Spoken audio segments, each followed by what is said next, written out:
Hello class 12th। Good morning बच्चों। आज हम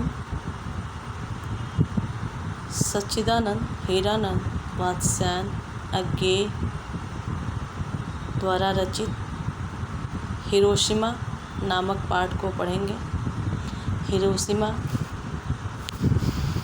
द्वितीय विश्व युद्ध के अंत में अमेरिका ने जापान के हिरोशिमा नगर पर परमाणु बम गिराकर भीषण नरसंहार और विनाश किया था।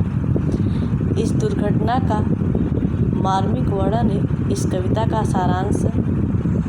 अज्ञेय ने यहाँ मानव को यह चेतावनी दी है कि वह इसे सबक ले और विज्ञान के विनाशकारी पक्ष से बचे। एक दिन सहसा सूरज निकला, अरे क्षितिज पर नहीं नगर के चौक, धूप बरसी पर अंतरिक्ष से नहीं फटी मिट्टी से। एक दिन सहसा मतलब अचानक, क्षितिज यानी जहाँ पर पृथ्वी और आकाश मिलते हुए से दिखाई देते हैं और सूर्य भी वहीं से निकलता है।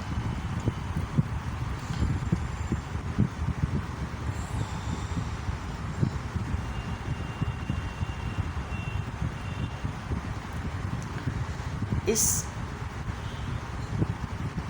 पद्यांश में हिरोशिमा के उस काले दिन का वर्णन किया गया है जब द्वितीय विश्व युद्ध के दौरान अमेरिका ने उस पर परमाणु बम गिराया था।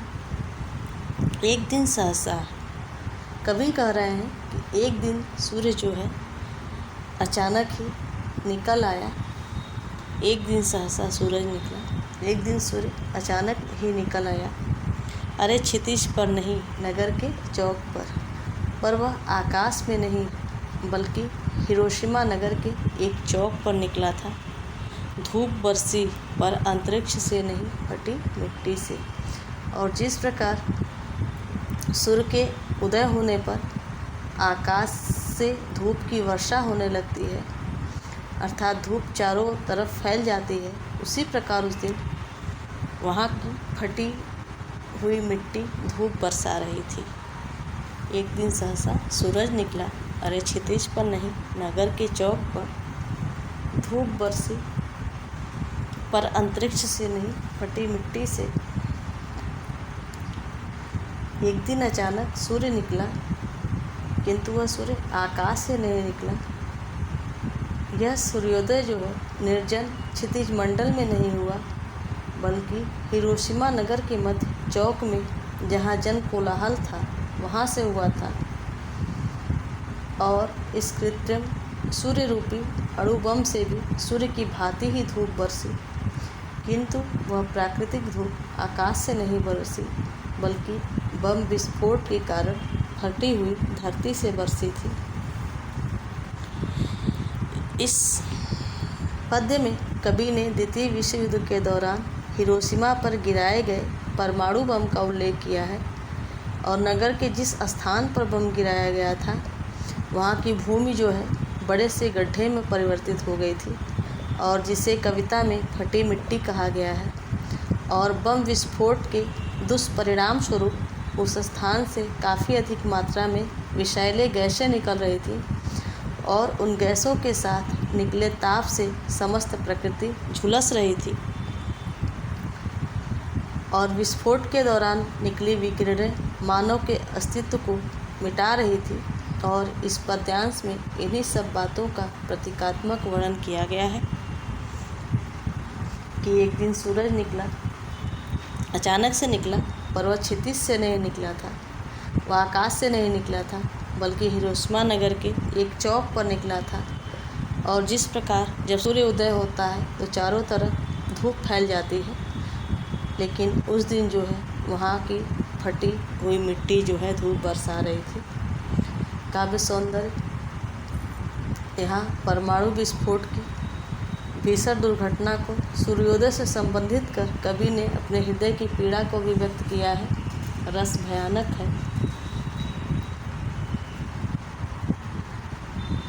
शुद्ध साहित्यिक खड़ी भाषा है, खड़ी बोली है, शैली प्रतीकात्मक है, अलंकार, रूप का अतिशयोक्ति, एवं अंत्यानुप्रास है।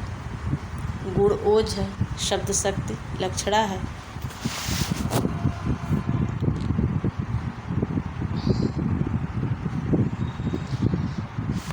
छायाएं मानव जन की दिशाहीन सब ओर पड़ी, वह सूरज नहीं उगा था पूरब में। वह बरसा सहसा बीचों बीच नगर के, काल सूर्य के रथ के पहियों के ज्यों अरे टूट कर बिखर गए हों दशों दिशा में। कुछ क्षण का वह उदय अस्त केवल एक प्रज्वलित क्षण की, दृश्य सोख लेने वाली दोपहरी फिर। छायाएं मानव जीवन की दिशाहीन सब ओर पड़ी, वह सूरज नहीं उगा था पूरब में। वह बरसा सहसा बीचों बीच नगर के, काल सूर्य के रथ के, काल सूर्य यानी मृत्यु रूपी सूरज।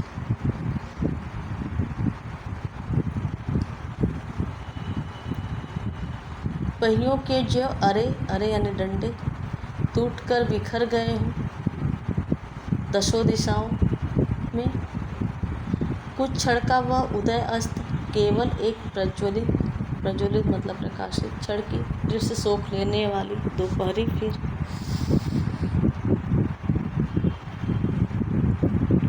इस पद्य में द्वितीय विश्व युद्ध के दौरान अमेरिका द्वारा हिरोशिमा पर गिराए गए परमाणु का भीषण चित्र प्रस्तुत किया गया है।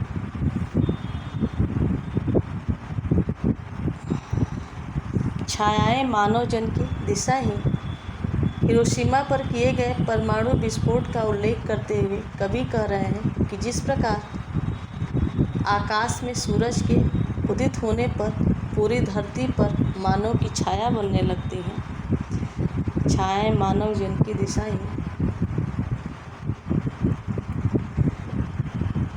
जिस प्रकार आकाश में सूरज के उदित होने पर पूरी धरती पर मानव की छाया बनने लगती है, उसी प्रकार उस दिन भी हर तरफ मानव की छवियों से पूरा वातावरण पटा हुआ था। पर वे छायाएं जो है दिशाहीन होकर सब ओर पड़ी, वह सूरज नहीं उगा था पूरब में। वह बरसा सहसा और उसी प्रकार उस दिन भी हर तरफ मानवों की छवियों से पूरा वातावरण पटा हुआ था, पर वे छवियाँ दिशाहीन होकर धरती पर चारों ओर बिखरी पड़ी थी। और उस दिन का सूर्य प्रतिदिन की पूरब दिशा से नहीं निकला था।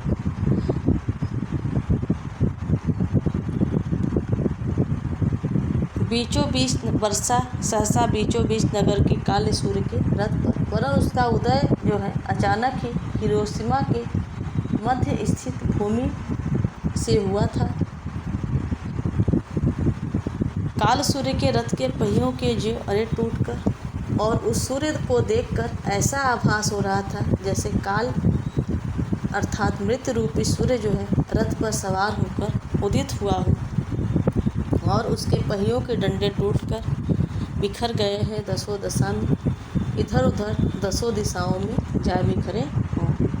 छायाएं मानव जन की दिशाहीन सब ओर पड़ी, वह सूरज नहीं उगा था पूरब में। वह बरसा सहसा बीचों बीच नगर के, काल सूर्य के रथ के पहियों के ज्यों अरे टूटकर बिखर गए हों दसों दिशा में। और उस दिन कवि कह रहे हैं कि जिस प्रकार आकाश में सूरज के उदित होने पर पूरी धरती पर मानव की छाया बनने लगती है, उसी प्रकार उस दिन भी हर तरफ मानवों की छवियों से पूरा वातावरण पटा हुआ था, पर वे छवियाँ दिशाहीन होकर यूं ही धरती पर चारों ओर बिखरी पड़ी थी। और उस दिन का सूर्य प्रतिदिन की तरह पूरब दिशा से नहीं निकला था, वरन उसका उदय अचानक ही हिरोशिमा के मध्य स्थित भूमि से हुआ था। और उस सूर्य को देख के ऐसा आभास हो रहा था जैसे काल अर्थात मृत्यु रूपी सूर्य रथ पर सवार होकर उदित हुआ हो और उसके पहियों के डंडे टूट टूट कर इधर उधर दसों दिशाओं में जा बिखरे हों। कुछ क्षण का वह उदय अस्त केवल एक प्रज्वलित क्षण की, दृश्य सोख लेने वाली दोपहरी फिर। और उस परमाणु विस्फोट के रूप में सूर्य के उदित होने और अस्त होने के दृश्य जो थे क्षणिक थे, अर्थात वे प्राकृतिक सूर्योदय और सूर्यास्त की तरह धीरे धीरे निश्चित समय अनुसार आगे बढ़ने की प्रक्रिया के बंधन में बंधे न थे और न ही उन दोनों दृश्यों के मध्य दिन भर का फासला ही था। उस समय जो सूर्य का उदय और अस्त हुआ था परमाणु विस्फोट के रूप में, वह थोड़े देर के लिए था, क्षण भर के लिए था, बल्कि जो प्राकृतिक सूर्योदय और सूर्यास्त के बीच जो पूरे दिन का समय रहता है, जो कि धीरे धीरे उनका फासला घटता है। लेकिन यह जो सूर्योदय हुआ था और सूर्यास्त हुआ था वह कुछ क्षण के लिए था, केवल एक प्रज्वलित क्षण के दृश्य सोख लेने वाली दोपहरी फिर। यहाँ परमाणु विस्फोट के संदर्भ में सूर्य के उदित होने का अर्थ है विस्फोट के दौरान अत्यधिक मात्रा में प्रकाश और ताप का निकलना, और सूर्य के अस्त होने का अर्थ है विस्फोट के बाद अत्यधिक मात्रा में निकले धुओं के कारण वातावरण में उत्पन्न अंधेरा। और कभी कह रहे हैं कि एक साथ सूर्योदय और सूर्यास्त का आभास दिलाने वाला मानवीय गतिविधियों के दुष्परिणाम स्वरूप उत्पन्न दोपहर का वह ज्वलंत क्षण अपने ताप से वहाँ के दृश्यों को भी सोख लेने वाला था, अर्थात परमाणु विस्फोट रूपी वह सूर्य अपने हानिकारक प्रभाव से सब कुछ जलाकर राख कर देने वाला था।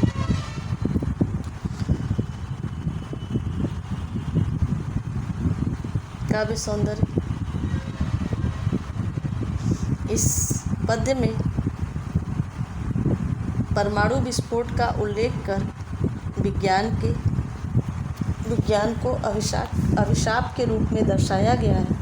रस भयानक है, भाषा खड़ी बोली है, शैली प्रतीकात्मक है, अलंकार अनुप्रास रूपक उत्प्रेक्षा एवं उपमा है, शब्द शक्ति लक्षणा है, गुण ओज है, छंद मुक्त है।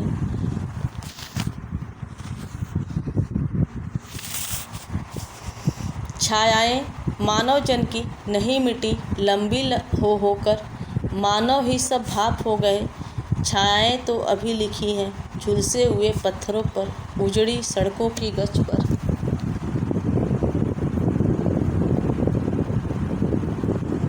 छायाएं मानव जन की नहीं मिटी लंबी होकर मानव ही सब भाप हो गए। छायाएं तो अभी लिखी हैं झुलसे हुए पत्थरों पर, उजड़ी सड़कों की गच पर।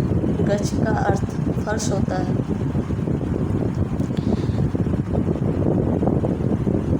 इस पद्यांश में द्वितीय विश्व युद्ध की उस भीषण तबाही का उल्लेख किया गया है जिसका कारण था अमेरिका द्वारा हिरोशिमा पर परमाणु का गिराया जाना। छायाएं मानव जन की नहीं मिटी लंबी होकर मानव ही सब भाप हो गए।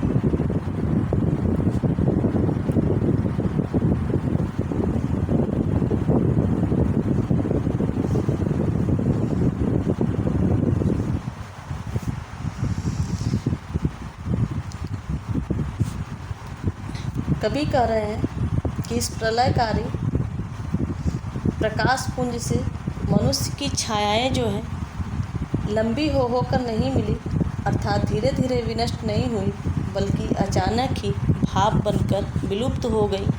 छायाएं तो अभी लिखी हैं झुलसी हुई पत्थरों पर, उजड़ी सड़कों की गच पर।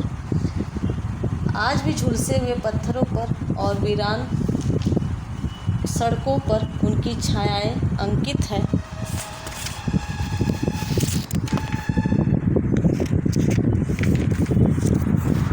मानव का रचा हुआ सूरज मानव को भाप बनकर सो गया। पत्थर पर लिखी हुई यह जली छाया मानव की साखी है। साखी मतलब साक्ष्य। और सभ्यता की हामी भरने वाले सभ्य मनुष्यों द्वारा रचित इस सूर्य ने मनुष्य को ही भाप बनाकर सोख लिया। और निर्जन और झुलसे हुए पत्थरों पर लिखी हुई यह कहानी मनुष्यता के घृणित विकास की साक्षी है, गवाह है।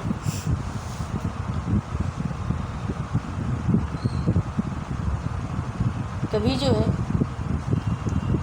आकाशीय सूर्य से मानव निर्मित इस सूर्य की तुलना करता हुआ कहता है कि आकाश का सूर्य जो है हमारे लिए वरदान स्वरूप है, उससे हमें जीवन मिलता है, परंतु मनुष्य द्वारा रचित यह सूर्य अर्थात परमाणु बम अति विध्वंसक है, क्योंकि इसने अपनी विकिरणों से मानव को वाष्प में परिणत कर उसकी जीवन लीला ही समाप्त कर दी। पत्थर पर विद्यमान मानव की छाया इस सच का जीता जागता सबूत है। इस प्रकार यहाँ मानव को ही मानव के विध्वंसक का कारण देख कवि अत्यंत मर्माहित है। काव्य सौंदर्य।